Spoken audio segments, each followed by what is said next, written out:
bilang to worship you aja, yang artinya untuk menyembah Tuhan itu hidup kita, saudara. Jadi pagi ini yang saya ajak kita semua, kita datang sama Tuhan. Tuhan bilang, Tuhan ini loh hidupku, Tuhan ini loh aku bawa penyembahan untukmu. Saya ajak saudara, yuk kita nyembah Tuhan, benar-benar ngomong sama Tuhan, Tuhan to worship you aja, bukan cuma sekedar kita ngomong oh ya to worship you aja, tapi itu keluar dari hati kita, saudara. Dan itu Tuhan pasti terima, saudara. Amin. Dia Tuhan yang gak pernah ninggalin kita, dia Tuhan yang gak budak, saudara. Dia tahu kok setiap isi hati kita. Yuk kita, saya ajak kita semua nyembah sekali lagi. To worship you, to worship you, I need to worship you, I need to worship you, Jesus, Jesus, to worship you, to worship you, I need to worship you, I need to worship you, to worship you. To worship you, I need to worship you, I need to worship you,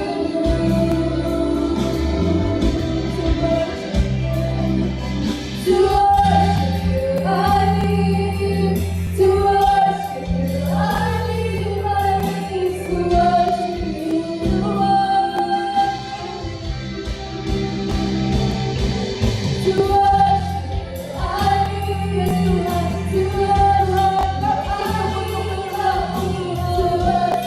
Saudara, mari kita angkat tangan kita, saudara.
setia-Mu dalam kehidupan kami. Bapa, terima kasih untuk segala yang baik yang kami boleh alami sampai saat ini. Kami bersyukur kepada-Mu Tuhan, dan kami berterima kasih. Kalau Engkau selalu ada bersama-sama dengan kami, Engkau melindungi kami, bahkan Engkau memelihara kehidupan kami. Bapa, terima kasih Tuhan, terima kasih. Terima kasih Tuhan Yesus, terima kasih. Terima kasih Tuhan, Engkau memberkati kalau sebentar kami mau dengarkan firman-Mu. Beri pengertian kepada kami Tuhan, supaya kami boleh belajar, untuk kami boleh melangkah bersama-sama dengan Engkau. Terima kasih Tuhan, terima kasih. Terpujilah nama-Mu Tuhan. Dalam nama Yesus kami berdoa. Amin. Ya, puji Tuhan.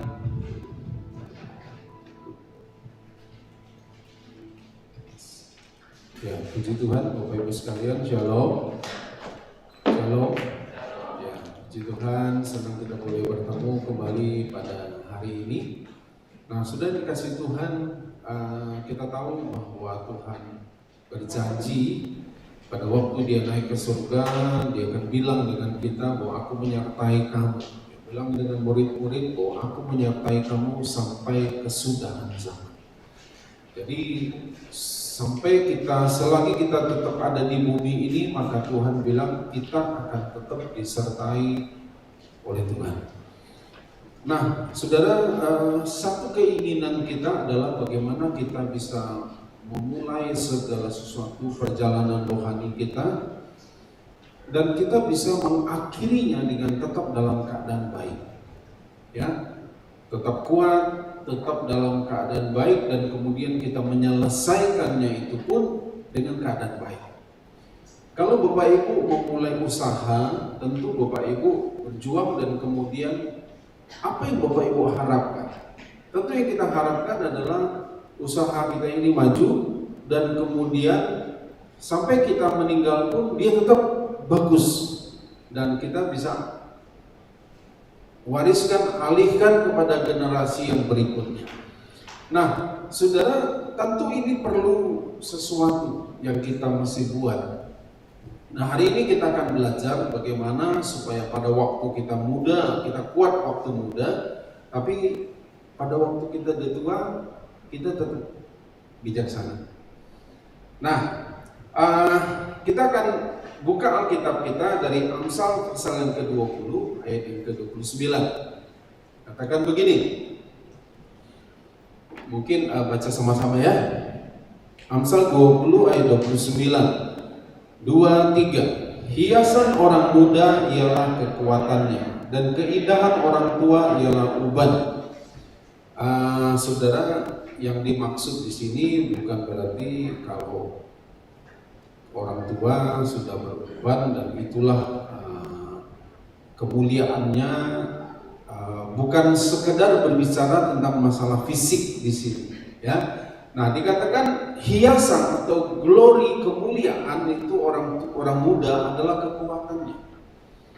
Dan buat orang tua sebetulnya dikatakan bukan sekedar keindahan, tapi adalah sesuatu kemuliaan bagi orang tua. Kemuliaannya adalah uban. Uban sekali lagi bukan berbicara tentang rambut, ya. Nah, bagaimana kalau misalnya orang itu dari awalnya mungkin karena kelainan gen atau karena sesuatu yang membuat dia rambutnya itu tidak ada uban. Apakah dia tidak punya keindahan, tidak punya kemuliaan, tidak punya kehormatan? Nah, jadi ini tidak berbicara tentang masalah fisik. Karena bagaimanapun kita semua menghindari uban, betul ya? Bagaimana ibu-ibu? Ibu-ibu bagaimana? Kalau sudah tua mau rambutnya putih semua atau masih mau hitam? Pasti kita semua akan memilih, yang ibu-ibu pasti akan memilih, juga yang bapak-bapak, yang laki-laki pun pasti akan pilih kalau boleh tidak ada uban, kalau boleh. Nah, Orang muda memiliki kekuatan, tapi orang tua memiliki kebijaksanaan. Nah, ini yang kita perlu belajar. Kita coba lihat dulu 1 Yohanes pasal 2 ayat yang ke-14.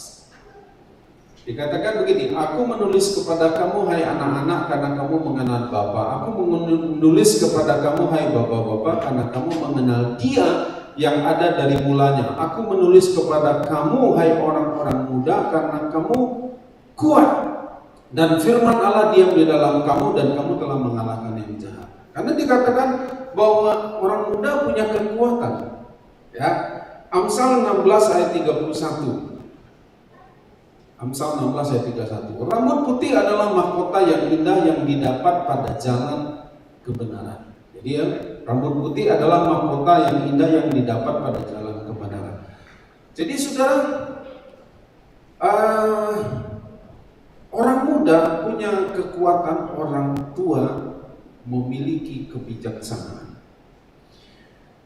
Nah, pepatah kuno dari Tiongkok berkata begini, kuda muda memiliki kaki yang lincah dan kuat, tapi kuda tua tahu jalannya. Nah, backgroundnya, latar belakangnya itu begini. Di zaman dinasti kemudian mereka ini pergi memerangi, karena biasa kalau zaman dulu kan kalau pergi perang pasukannya dan kemudian dia pergi ke daerah-daerah itu. Nah saudaraku, dan dia pergi itu daerah yang sangat jauh dari tempatnya dia. Jadi setelah dia berhasil mengalahkan tentara itu, dia lanjutkan di kota yang berikutnya dan dia berhasil menaklukkan kota-kota itu. Dan dia mau kembali pulang. Nah ternyata dalam perjalanan pulang itu mereka itu tidak tahu lagi jalannya itu di mana, karena mereka sudah pergi ke tempat yang sangat jauh. Kemudian sudah coba dengan sudah seharian berjalan dan mereka takut makin tersesat. Akhirnya seorang jenderalnya itu ngomong gini dengan rajanya, Tuanku, biarlah kuda-kuda yang lebih tua suruh dia jalan di depan. Nanti kita ngikutin. Kemudian bilang nanti kan dia jalannya pelan, tidak sekuat, tidak selincah kuda yang muda. Nah, tapi kuda tua itu dia punya feeling, dia tahu jalan di mana dia datang. Dan akhirnya memang kuda tua itu disuruh, kuda yang sudah tua-tua itu disuruh lebih dulu jalan dan yang lain mengikuti di belakang. Mungkin yang di belakang gregetan, kok lambat gitu ya, kok pelan. Tapi ternyata kuda yang tua ini berhasil menuntun rombongan yang besar itu untuk bisa sampai ke jalannya.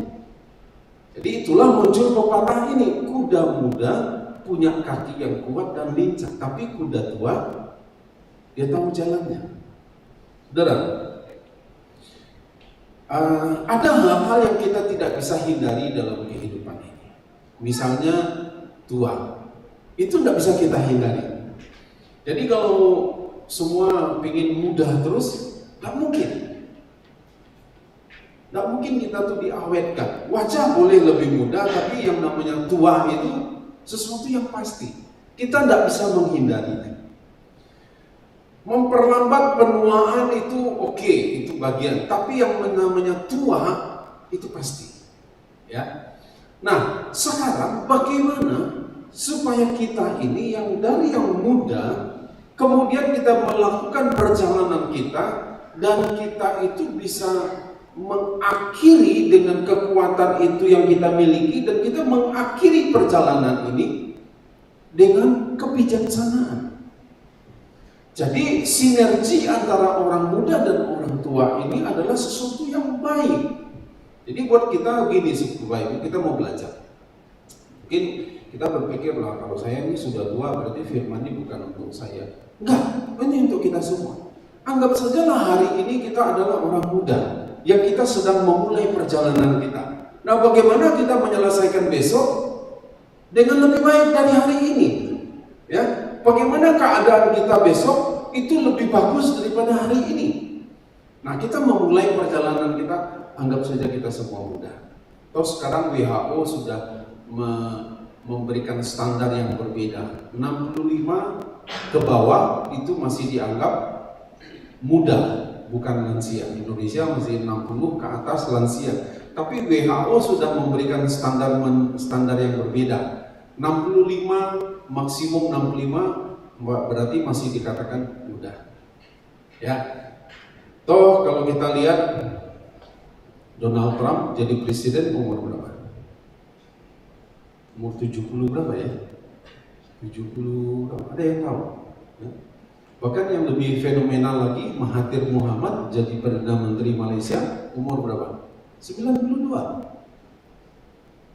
Bukan tinggal di panti jompo dia, enggak. Jadi Perdana Menteri dari negara yang besar, Malaysia, di usia yang ke-92. Jadi sekarang bagaimana buat kita bahwa kalau Tuhan memberikan kepada kita satu kemampuan, satu kekuatan, mari kita mau memulai dengan itu dan kita akan mau juga belajar menjalani dengan kekuatan yang Tuhan berikan itu, dengan kemampuan yang Tuhan berikan itu, supaya kita bisa mengakhiri entahkah satu hari kemudian, satu minggu kemudian, satu bulan kemudian, atau sekian tahun kemudian, kita mengakhiri dengan yang lebih baik, dengan kebijaksanaan. Kan dia bilang, kuda tua tahu jalannya. Kenapa? Karena dia pernah mengalami masa-masa. Saudara, di sekarang ini kan di masa di mana semua serba instan, semua serba cepat. Dan orang rasanya kalau punya handphone, kalau muter-muter gitu, rasanya tuh dunia tuh mau runtuh. Aduh, sinyal saya, aduh begini, rasanya tuh punya gadget atau punya ini, rasanya kalau dia muter-muter sinyalnya tidak ketemu, rasanya kita jengkel, kita marah. Kenapa? Karena kita ingin cepat. Makanya dari generasi dari 3G sudah mulai ditinggalkan, beralih ke 4G, ya kan? 4G pun Indonesia pakai 4G rasanya sudah bangga, tapi negara lain sudah mulai ke 6G, generasi ke-6. Nah, kita masih bangga dengan yang keempat. Kenapa? Dan sekarang rasanya semua ingin serba cepat. Kalau boleh semua cepat.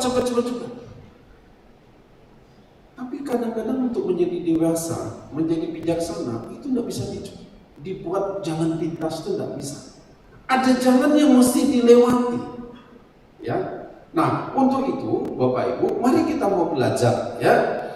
Sebelum kita memiliki kebijaksanaan, toh kita sudah memulai dengan kekuatan. Artinya sebelum Bapak Ibu sudah menjadi tua, pasti juga dulunya adalah muda. Kalau tuh yang muda-muda nanti pun akan tua, toh kita sudah mengawali waktu kita masih muda. Nah, tapi kenyataannya ada orang yang sudah menjadi tua secara usia, tapi dia tidak bijaksana. Nah, kenapa? Nah, mungkin banyak faktor. Jadi saya mendorong kita semua, selagi masih ada kesempatan, ini kan dikatakan selagi masih muda itu kan selagi masih ada kesempatan, selagi engkau punya kekuatan, selagi engkau punya kemampuan, ini yang saya katakan, selagi ada kesempatan, banyak-banyaklah belajar. Karena akan ada waktunya kita juga tidak punya kesempatan lagi untuk belajar. Jadi selagi masih ada waktu, ya banyak-banyaklah belajar. Belajar dari siapa? Belajar dari orang yang lebih tua dari kita.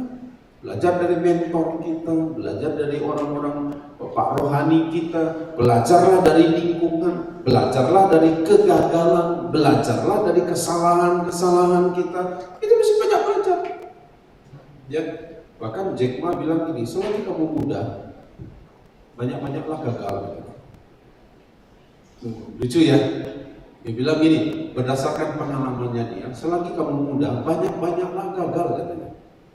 Supaya apa? Supaya pada waktu kamu sudah naik setahun, 2 tahun, 3 tahun, 5 tahun kemudian, kamu punya pengalaman yang banyak.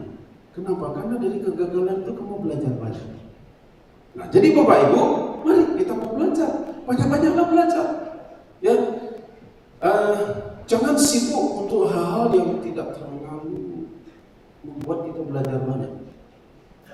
Artinya kalau kita habiskan waktu kita untuk sesuatu yang tidak berguna, yang tidak bermanfaat, itu nanti yang rugi kita. Kenapa? Karena waktu ini tidak akan pernah menunggu kita.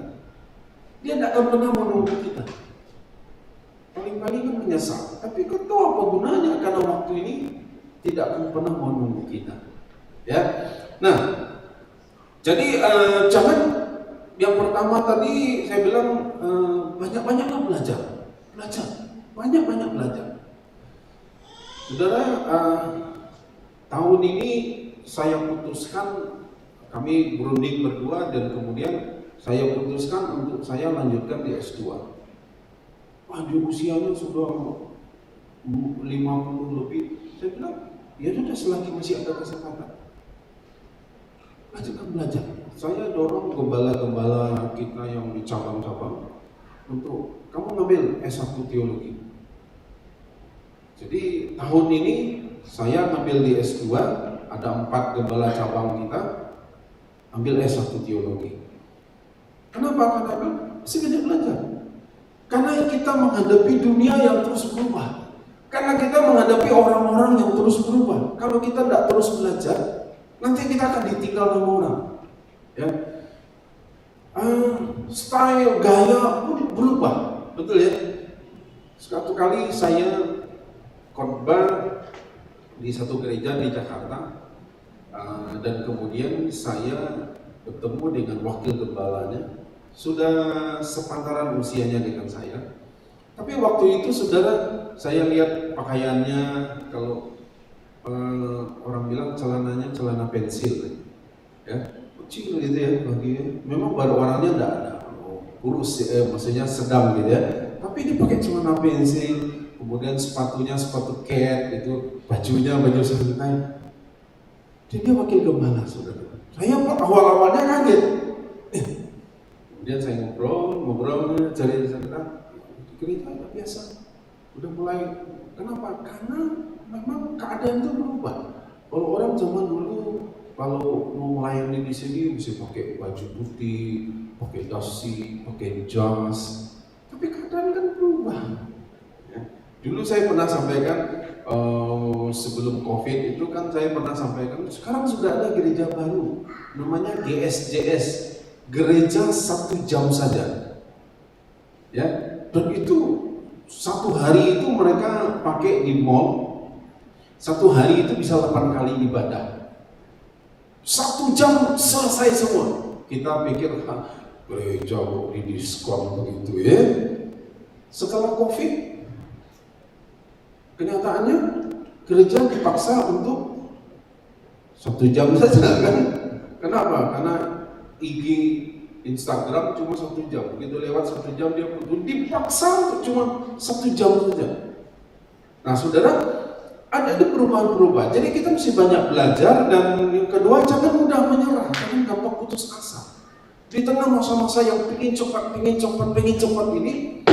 kita belajar untuk tidak mudah putus asa, tidak gampang menyerah. Ya, jadi anak-anak muda dan kemudian kita juga orang tua, mari didik dan latih anak-anak kita untuk tidak mudah menyerah. Tidak sedikit-sedikit, sudah. Ya belajarlah. Kalau ini saya cuma berikan nasihat ini, orang tua, kalau anak-anak kita punya tugas dari sekolah, jangan kita ambil alih untuk menyelesaikan tugas itu. Beri kepercayaan kepada anak kita untuk dia dilatih, ya. Supaya apa? Supaya dia bisa mengikuti proses itu. Kenapa? Karena dia akan bawa terus sampai besar, sampai tua. Tapi kalau kita belajar ambil alih terus, kita ambil alih terus yang seharusnya dia kerjakan, dan itu akan membuat anak-anak kita jadi tidak siap menghadapi kesulitan-kesulitan di depan. Kenapa? Karena kita biasa ambil alih. Begitu PR tidak bisa, sudah mama yang kerjain. Mungkin tugas-tugas yang pekerjaan apa lagi, dulu kami namanya prakarya, sekarang nggak tahu apa namanya. Ya, pekerjaan-pekerjaan itu udah papa yang ambil alih. Kenapa tidak kita coba suruh dia yang bertanggung jawab dengan tugas yang dia dapatkan? Ya, nah, jadi kemudian belajarlah, selain tidak mudah menyerah, tidak mudah putus asa, belajarlah jadi diri kita sendiri. ya, jadi diri kita sendiri. Tidak usah tiru-tiru gaya orang lain, tidak usah tiru-tiru orang lain, tapi kita belajar jadi diri kita sendiri. Sesuai dengan apa yang Tuhan berikan dalam diri kita mesti belajar menjadi diri kita. Ya, dan kita tidak perlu banding-bandingkan antara kita dengan orang lain, tidak perlu. Ya, saya juga belajar ngomong di kita dengan semua pengurus, kita tidak perlu banding-bandingkan gereja kita dengan gereja orang lain. Karena masing-masing punya tugas, masing-masing punya bagian. Ya sudah, kita fokus dengan bagian kita. Bagian kita apa? Ya itu aja yang kita kerjakan. Ngapain kita sibuk ngurus rumah tangga orang lain? Ya. Nah, kita belajar dari seorang pribadi yang bernama Abraham Lincoln. Abraham Lincoln itu di tahun 60 dia jadi presiden. Tapi pada waktu dia mulai mengawali, ya, dia belajar, dia menjadi pengusaha waktu itu. Di 1831 dia bangkrut dalam usahanya. Kemudian tahun 1832 dia kalah dalam pemilihan lokal. Jadi kayaknya itu jadi caleg gitu ya untuk kotanya, dia gagal. Kemudian di tahun 1833 dia bangkrut lagi. Dia sudah mulai coba usaha lagi, bangkrut lagi. 1835 istrinya meninggal. Dan setelah istrinya meninggal dia depresi. Di tahun 1836 dia sudah dibawa berobat ke psikiater, ke rumah sakit jiwa. Kenapa? Karena depresi yang berat. 1836. 1837 dia coba lagi dalam kontes pidato, dia kalah total, gagal. Ya, dia kalah dalam kontes pidato. Tahun 1840 dia gagal dalam pemilihan anggota Senat Amerika Serikat. Dia gagal. Ya kalah dia di pemilihan anggota Senat. Anggota Senat ini mungkin seperti anggota DPR gitu ya. Dan 1842 dia gagal dalam posisi sebagai anggota Kongres dari Amerika Serikat, mungkin MPR-nya gitu ya. Dia kalah lagi 1842. 1845 dia kalah dalam pemilihan, dia coba lagi di tahun 1845, dia kalah lagi di tahun dalam pemilihan anggota Kongres di Amerika. 1848 dia kalah dalam pemilihan. Dia coba lagi di 1846, 1848 kalah lagi di anggota Kongres, jadi anggota Kongres, kalah lagi. Jadi dia sudah beberapa kali dia coba, tidak terpilih dia, karena suara. 1855 dia pemilihan di Senat kalah juga. Ya. Kemudian 1856 dia kalah dalam pemilihan untuk calon wakil presiden. Jadi baru mau dicalonkan untuk wakil presiden, dia kalah. Ya. 1858 dia coba lagi jadi anggota Senat, kalah lagi. Tahun 1860 dia menjadi presiden.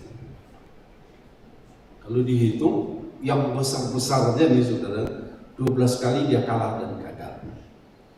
Tapi dia tidak pernah berhenti menyerah. Dia tidak pernah berhenti, dia coba lagi. Gagal di sini, dicoba lagi. Gagal di sini, dicoba lagi. Gagal di sini, dia coba lagi. Sampai akhirnya dalam kurun waktu 30 tahun itu dia jadi presiden Amerika yang paling fenomenal. Kenapa? Karena dia berada di zaman perang antara kulit putih dengan kulit berwarna. Jadi waktu itu dia berada di posisi itu. Di tahun 1865 dia ditembak mati, dia meninggal.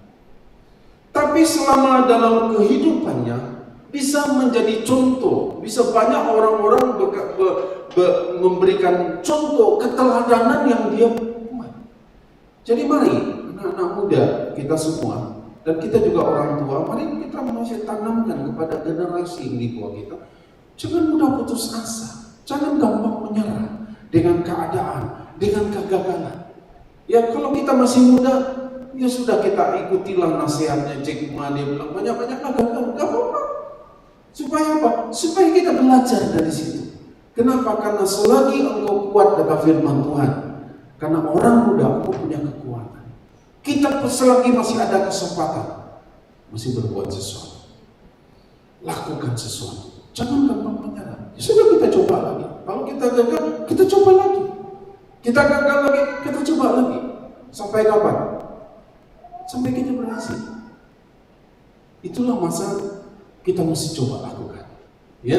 Nah, untuk itu saudara, selagi buat orang tua, mari kita belajar generasi kita belajar menjadi teladan dengan cara apa? Mendidik generasi yang di bawah kita. Buat kita semua saudara, mari kita mau belajar menjadikan diri kita mau jadi orang yang mau dididik, ya, mau dididik, mau dilatih oleh apa? Oleh kesulitan kita, oleh keadaan di sekitar kita, oleh kegagalan yang kita alami. Ya, Abraham Lincoln itu dia buktikan di tengah masa-masa yang dia mengalami keadaan seperti itu, dia tetap berjuang.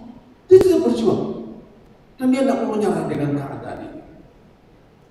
Nah, saudara, kalau kita lihat dalam Alkitab juga mengajarkan kepada kita yang sama. Bahkan kalau kita tahu sudah banyak kata-kata, nasihat-nasihat dari Abraham Lincoln ini, dia seorang yang rohani, seorang yang sangat rohani. Pernyataan-pernyataan dia itu adalah banyak pernyataan yang banyak ditulis dalam Alkitab.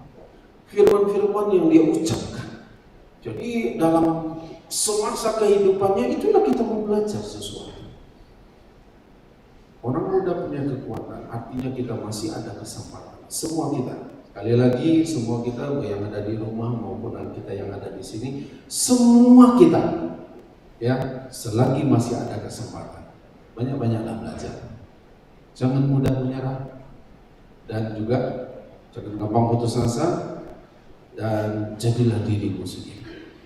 Ya, tidak perlu kita harus sama dengan orang lain, tidak perlu kita membanding-bandingkan. Oh, dia begitu, saya kenapa begini? Karena masing-masing Tuhan berikan sesuai dengan kemampuan, sesuai dengan apa yang ada. Nah, mari kita terus tingkatkan, mari tingkatkan diri kita. Karena kita percaya, saudaraku, Tuhan mempercayakan banyak hal dalam kehidupan kita. Nah, untuk itu mari kita mau terus melatih diri kita. Ya, mari kita mau buat diri kita ini mau terdidik, terlatih, ya, dengan banyak peluang yang Tuhan akan berikan di depan kita. Di tengah masa-masa sulitnya sekarang ini, Bapak Ibu, percayalah, Tuhan itu pasti akan memberikan ada banyak hal kepada kehidupan kita. Hari-hari ini kan sepertinya suasana itu, ketakutan itu kembali disebarkan dalam kehidupan orang. Ya, dalam 2 hari ini saja, saudaraku, saya dapat kabar dari yang muda sampai yang sudah tua itu banyak yang meninggal. Entah karena COVID, entah karena sakit yang lain, tapi dibilang sakit COVID, tidak tahu. Tapi banyak yang meninggal. Tapi juga sebaliknya ada sedikit saja berita yang menyebutkan bahwa dari yang terpapar COVID itu banyak yang sembuh. Ternyata orang lebih suka memberitakan banyak yang meninggalnya, yang sembuhnya yang lebih banyak nggak pernah disebut sembuh. Nah, mari Bapak Ibu Saudara sekalian, di tengah masa-masa yang begini, saya hanya memberikan saran begini. Jangan jadi orang yang menyebarkan ketakutan itu lagi. Ya, jadi jangan jadi orang yang justru kita yang menyebarkan ketakutan itu. Berikanlah berita yang berimbang. Supaya apa? Supaya orang boleh memilah-milah juga. Nah, kalau kita terus kita sampaikan berita, kita terima, kita bagi, kita terima, kita bagi, kita terima, bagi, lama-lama kita juga jadi takut. Lama-lama kita pun dikuasai oleh ketakutan itu. Tapi mari kita mau belajar seimbang. ya, seimbang. Toh sekarang kalau kita mau jujur nih, kita lihat nih, betul banyak yang terpapar COVID. Hari-hari ini kan menggila nih. Begini. Tapi yang sembuh dengan yang meninggal lebih banyak mana? Lebih banyak mana? Berapa persen yang meninggal dibanding yang sembuh? Perbandingannya. Yang meninggal 6-7%. Berarti 93% sembuh. Kenapa enggak kita coba lihat yang 93-nya? Jangan lihat yang 7-nya. Daripada kita sibuk mikirin yang 7%-nya itu, sementara yang 93% kita abaikan. Padahal yang 93% itu yang akan memberikan harapan kepada kita. Yang 93% itu yang akan membangkitkan semangat kita. Kenapa kita fokus yang 7%-nya? Nah, kita coba ya. Ayo, selagi ada kesempatan, selagi Bapak Ibu masih ada sekarang, dan puji Tuhan kita bisa sehat, kita adalah bagian daripada orang-orang yang Tuhan luputkan. Nah, mari kita selagi masih ada kesempatan, ayo kita terus bekerja, berkarya, ya. Nah, toh bagaimanapun kita adalah orang-orang yang sudah pernah menang. Dari 1,5 tahun, dari Maret, sekarang sudah mulai 1,5 tahun. Dari Februari lah kejadiannya, Februari, dan kemudian sekarang sudah bulan Juli, ya sudah 1,5 tahun. Toh Tuhan sudah lindungi kita selama ini. Toh selama ini kita sudah berhasil melewati masa-masa sulit itu. Ayo kita jalan lagi, kita jalani lagi kehidupan ini, bahwa Tuhan masih beri kesempatan kepada kita. Ayo berbuat sesuatu. Selagi masih ada kesempatan, lakukan sesuatu, berbuat sesuatu. Kenapa? Karena kita tahu ini kesempatan buat kita. Ya, jadi saya ingin dorong kepada kita semua, mari. Selagi muda artinya selagi masih ada kesempatan. Selagi masih ada kesempatan, berbuat sesuatu. Jangan diam saja. Karena kita tahu ada waktunya nanti kesempatan ini berakhir. Tapi semua kita masih diberi kesempatan. Ya, selagi kita diberi kesempatan, kita mesti berbuat sesuatu. Saya akan akhiri dengan kesaksian ini. Suatu kali seorang ibu, ya sudah 70-an, ngomong dengan saya, "Pak, saya sakit Pak, kepala saya ini dokter bilang vertigo, jadi seringkali sakit sekali. Tidur sama, berdiri sama, duduk juga sama." Saya tidak ada di posisi itu. Kenapa? Karena saya tidak sakit itu, dan saya tidak pernah sakit itu. Jadi saya cukup sulit saya memberikan kekuatan kepada ibu ini. Kenapa? Karena saya tidak ada di posisi itu. Karena coba saudara bayangkan tidur salah, di tempat tidur berbaring juga salah, duduk pusing, jalan apalagi. Nah ini kan posisi yang gak enak saudara. Duduk, berdiri, jalan, tidur, semua keadaan tidak baik. Saya hanya bilang begini, Bu, begini, Ibu sekarang punya peluang untuk bercerita kepada anak rohani, kepada generasi-generasi yang berikut. Mungkin ada orang yang mengalami keadaan yang lebih parah dari ibu. Tapi dengan kondisi yang ibu alami, ibu masih bisa bertahan setia. Dan kemudian ibu masih bisa mengucap syukur kepada Tuhan. Dan ibu masih bisa menasihati orang lain di tengah keadaan-keadaan yang tidak baik yang ibu alami. Dan ibu masih bisa berusaha terus untuk berbuat baik kepada orang lain. Saya bilang ibu bisa jadi teladan bagi mereka di dalam keadaan yang serba sulit yang ibu alami. Oh begitu ya Pak? Ya. Daripada ibu pikirkan terus sakit, tidur tidak bisa, jalan tidak bisa, berbaring tidak bisa, duduk juga tidak bisa, ya sudah. Ibu selagi di tempat tidur masih bisa ibu kirim WA kepada orang lain, bersandar kirim WA kepada orang lain, kuatkan mereka. Kalau ada orang yang telepon ibu bisa beri kekuatan kepada dia. Saya bilang ibu sudah bisa jadi teladan buat orang. Oh jadi begitu ya Pak? Iya. Lupakan yang 7%, lihat yang 93%. Yang 7% yang meninggal dia menakutkan, tapi yang 93% yang sembuh membangkitkan harapan, menggairahkan, membangkitkan semangat kita bahwa ternyata lebih besar peluang orang sembuh daripada peluang orang meninggal. Kalau kita lihat, waduh, nanti kalau sudah kena ini, nanti dia akan menyerang paru-paru, nanti dia akan menyerang begini-begini, imun tubuh kita akan turun, saudaraku. Kenapa? Karena kita takut terus. Ya, tapi mari hari-hari ini, ya, bukan berarti kita nekat. Bukan berarti terus ngawur gitu, enggak. Jaga saja bagian kita. Ya, bagian kita tetap kita jaga. Ya, cuci tangan, pakai masker dan sebagainya. Mari kita jaga tetap bagian kita. Tapi kita percaya bahwa selagi masih ada kesempatan. Nah, kalau Tuhan tetap berikan kesempatan kepada kita, mari kita berbuat sesuatu. Ya, kuatkan yang lain, beritahu kepada yang lain. Selagi engkau masih punya kesempatan, ayo berbuat sesuatu. Jangan diam saja. Ya, Tuhan memberkati kita semua. Mari kita berdoa.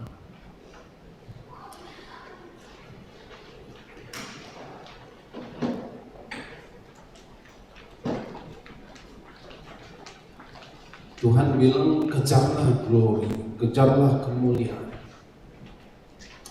Sesuatu yang mendatangkan manfaat dalam kekekalan, itu yang bisa kita kejar. Maka engkau akan terima reward, upah pada waktu engkau sudah menjalani itu. Dan Tuhan bilang dia akan berikan reward itu, upah itu.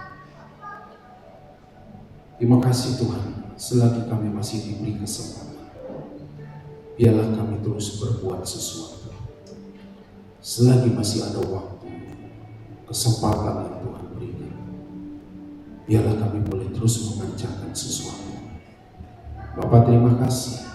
Terima kasih. Dari tempat ini hamba berdoa di setiap anak-anak-Mu Tuhan. Kami tahu anugerah-Mu ada dalam kehidupan kami. Kami adalah orang-orang yang diberi kesempatan untuk menjadi teladan, untuk berbuat sesuatu. Selagi masih ada waktu, selagi masih ada kesempatan, biarlah kami boleh berbuat yang memberi manfaat dalam kekekalan. Bapak terima kasih. Terima kasih Tuhan. Kami bersyukur kepada-Mu untuk hari ini. Terpujilah nama-Mu Bapa di surga. Dalam nama Tuhan Yesus kami berdoa dan mengucap syukur. Amin. Nah saudara, sebelum saya serahkan, meskipun keadaan sulit, saya tahu buat Bapak Ibu yang berusaha, yang pekerjaan, kita pun mengalami kesulitan, tapi kita tetap dalam masa-masa begini kita tetap belajar bahwa ada orang yang tidak seberuntung kita. Ada orang-orang yang lebih sulit keadaannya.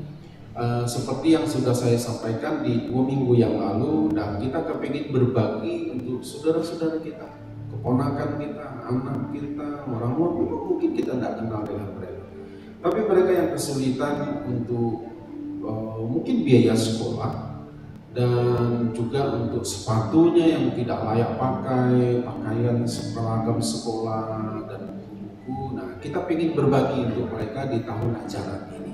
Nah, kita sudah kumpulkan data-data meskipun belum lengkap, nanti kita akan informasi. Ya, tapi buat kita semua gini Bapak Ibu, apa yang Bapak Ibu boleh berikan, bisa berikan. Kalau Bapak Ibu ingin berikan dalam bentuk barang, oke, silakan. Atau mungkin di rumah sudah banyak sepatu yang sudah 12 tahun tersimpan, dibuang sayang lama-lama nanti dia akan terkelupas kulitnya, akhirnya tidak terpakai. Ayo kita bisa bagi kepada untuk mereka yang sekolah. Kita fokuskan tahun ini di tahun ajaran itu anak-anak yang sekolah, atau mungkin atau dalam bentuk dana uang tunai, nanti Bapak Ibu boleh berikan kepada kita, kepada Ibu Ivon yang bagian diakonia, atau Bapak Ibu masukkan ke rekening, tapi tolong info ke kita bahwa kita akan berikan ini untuk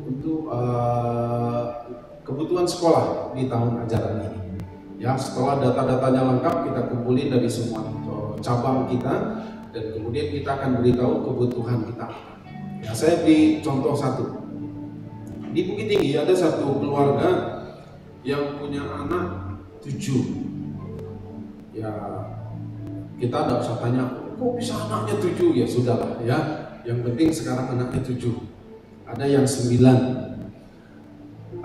Dan 5 di antara 7 itu usia sekolah. Dan ada yang 10 tahun belum sekolah. TK pun enggak. Tanya kenapa enggak? Karena biaya. Jadi untuk anak masuk SD negeri di sana, jadi memang untuk 1 kali tahun ajaran ini dia mesti bayar 1.400.000. Dan kalau 4 anaknya langsung masuk semua, tidak ada uangnya. 1 aja dia sudah kesulitan. Jadi ada anak yang umur 10 tahun tidak sekolah sama sekali. Mungkin kita punya anak yang kita bisa sekolahkan mereka. Jadi mereka tidak seberuntung kita. Nah, kita ingin berbagi untuk mereka. Ya, sedikit. Yang penting kita kalau sudah sama-sama kita lakukan, nanti ini pasti akan sangat membantu kepada mereka. Ya, ada satu daerah lagi di Sekangkap, beberapa dari 25 anak di asrama itu ada 10 anak sepatunya itu sebetulnya sudah tidak layak pakai. Jadi kadang-kadang dia buka dulu sepatunya, berangkat dia kaki ayam ke sekolah, nanti sampai di sekolah baru dia pakai lagi. Kenapa? Kalau di jalan nanti mangap-mangap dia gitu. Jadi kalau sudah sekolah dia pakai sepatu. Tapi ya sepatunya begitu supaya tidak dimarahin guru. Nah, kita ingin berbagi dengan mereka. Ya, sekali lagi ada orang-orang yang tidak seberuntung kita. Dan mereka ada di sekitar kita. Kenapa tidak kita berbagi ya kebahagiaan dengan mereka? Ya, Tuhan memberkati kita semua.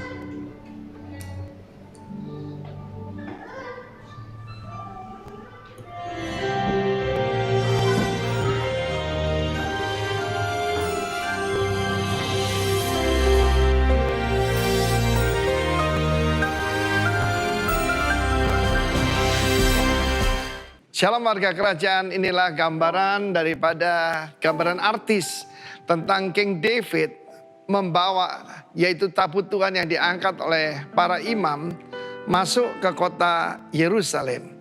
Tetapi ini namanya gambaran daripada artis ya. Sebetulnya setiap 6 langkah mereka memberikan korban. Jadi jalanan itu trail of blood ya, penuh dengan darah persembahan. Tapi hari ini saya mau menceritakan pada saudara asal usul ketika yaitu tabut perjanjian ini dikuasai oleh tentara Filistin dan Tuhan tidak perlu dibela. Ya, dia menyelamatkan dirinya sendiri. Dan ketika ditaruh di kuil Dagon, malah Dagon yang tengkurap bersujud dan kemudian leher dan semua tangan kaki patung itu terserak kemana-mana. Dan sampailah dia ke rumah Abinadab. Abinadab itu nama bagus loh. Ab itu bapak, Nadab itu artinya generous. My father is generous. Dan mereka taruh di sana dan putranya dikuduskan namanya Eleazar untuk yaitu merawat yaitu tabut ini ya. Bukan dibersihkan di debu, enggak, dihormati. Tetapi sudah puluhan tahun, nothing happened. Kemudian dibawalah oleh David, sayang sekali, pakai cara Filistin. Apa yang terjadi? Memakai kereta, memakai pedati. Dan ketika saat itu agak miring, yaitu Utsa, saya percaya itu cucu daripada Abinadab, mencoba untuk menolong ya, dalam tanda kutip, menstabilkan. Tuhan tidak perlu ditolong. Apa yang terjadi? Dia disambar ya oleh kuasa Tuhan dan dia meninggal dunia. Lalu apa yang dilakukan oleh David? David taruh di rumah daripada Obed Edom orang Gad. Rumah daripada Abinadab ada di atas bukit. Sangat cocok sebetulnya ya. Ditaruhnya di mana tabut perjanjian. But nothing happened. Kayak berapa banyak orang sudah ikut Tuhan gitu lama, mereka tidak alami apa-apa. Tapi 3 bulan di rumah Obed Edom, Tuhan memberkati seluruh keluarga Obed Edom dan seisi rumahnya dan apapun yang dia kerjakan. Cuma 3 bulan. Kita melihat dalam kenyataan banyak orang-orang percaya yang masih baru, tapi sangat taat, sangat menurut pada Tuhan. Dan mereka mengalami breakthrough, mereka mengalami victory, mereka mengalami pemulihan yang luar biasa. Why is that? Saya kira rahasianya satu, yaitu honoring the presence of God. Menghormati hadirat Tuhan. Kalau kita terlalu biasa, kurang rasa hormat itu. Ya, kita lihat bagaimana sekarang ini banyak orang enak di rumah. Bisa pakai celana kolor sambil makan keripik kentang. Ya, nggak usah mandi, nggak usah sikat gigi, ikut kebaktian, bisa pilih sendiri. Come on, kita harus kembali pada the fear of God. Menghormati hadirat Tuhan. Obed Edom itu menghormati hadirat Tuhan secara luar biasa. Dan kalau kita tahu, dia latar belakangnya menyedihkan sekali. Nama Obed Edom itu the servant, maybe the slave of Edom. Edom itu bukan orang Israel, berarti dia tinggal di daerah Edom, itu di daerah sekarang itu Jordania bagian selatan. Padang gurun. Kemudian disebutkan dia orang Gad. Di ayat 10 disebutkan, dia adalah orang Gad. Orang Israel tinggal di daerah Filistin. Mungkin keadaan saudara seperti itu, tapi itu tidak menghalangi berkat Tuhan atas engkau dan keluargamu. Honoring the presence of God. God bless you. Amin.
Bapa, kami mengucap syukur pada siang hari ini.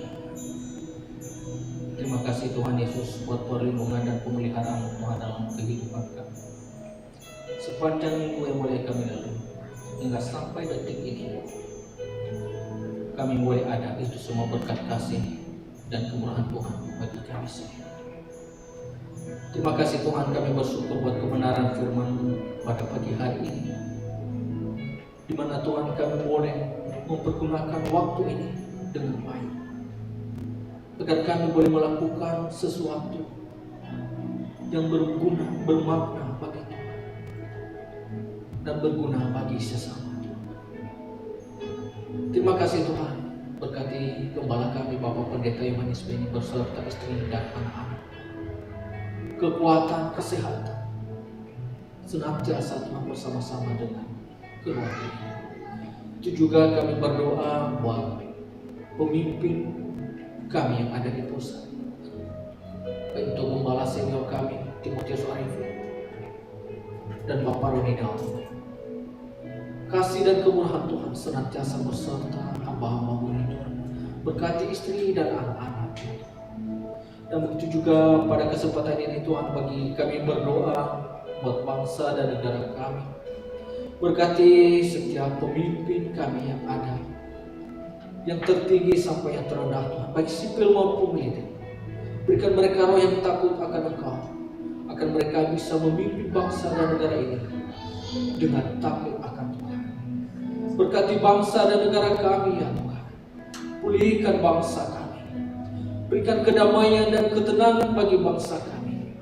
Kami yakin dan percaya Tuhan, pertolongan Tuhan tak akan pernah terlambat bagi kami yang ada bagi bangsa dan negara ini. Begitu juga kami berdoa buat provinsi dan kota kami, Kota Padang Tuhan. Berikan ketenangan bagi kota ini. Kami yakin dan percaya bahwa kedamaian sejahtera berasal daripada Tuhan ada di kota ini. Berkati setiap pemimpin kota ini Tuhan Yesus. Berikan mereka hati yang mengasihi Tuhan Yesus, agar mereka bisa memimpin kota ini dengan baik. Kami juga bersyukur buat tempat kami ibadah setiap minggunya, buat hotel Bumi Minang ini Tuhan. Tuhan berkati kota ini, berkati hotel ini Tuhan Yesus.